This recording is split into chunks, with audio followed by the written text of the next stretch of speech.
जो लोग हज़रत अबू तालिब अलैहिस्सलाम को काफिर कहते हैं, उनसे मेरी एक छोटी सी रिक्वेस्ट है, एक काम करें, अगर आप रसूल की सुन्नत पे अमल करते हैं तो आप अपना निकाह काफिर से क्यों नहीं पढ़वाते? क्योंकि प्रॉफिट मोहम्मद सल्लल्लाहु अलैहि वसल्लम का निकाह तो अबू तालिब अलैहिस्सलाम ने पढ़ा और वो तो काफिर। अब इस गधे से ये पूछो, क्या ये अपनी माँ के मरने के बाद उनका नमाज जनाजा पढ़ाता है या नहीं? अगर नमाज जनाजा पढ़ाता है तो इसको भी नहीं पढ़ानी चाहिए और नबी पाक की सुन्नत पे भी अमल करना चाहिए कि उम्मुल मोमिनीन हज़रत खदीजा रज़ियल्लाहु ताला अन्हा का नमाज जनाजा नहीं पढ़ाया गया।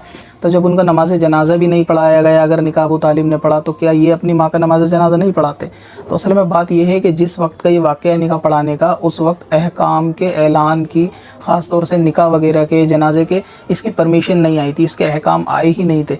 तो जब निकाह और उसकी शर्तें, उसके उसूल के अहकाम नहीं आए थे, तो उस वक्त किस तरह से निकाह के लिए किसी ईमान वाले को लाया जाता? दूसरी चीज़ ये है, जनाजे के अहकाम भी उस वक्त तक नहीं आए थे, तो बग़ैर जनाजे की नमाज के ही दफना दिया गया था।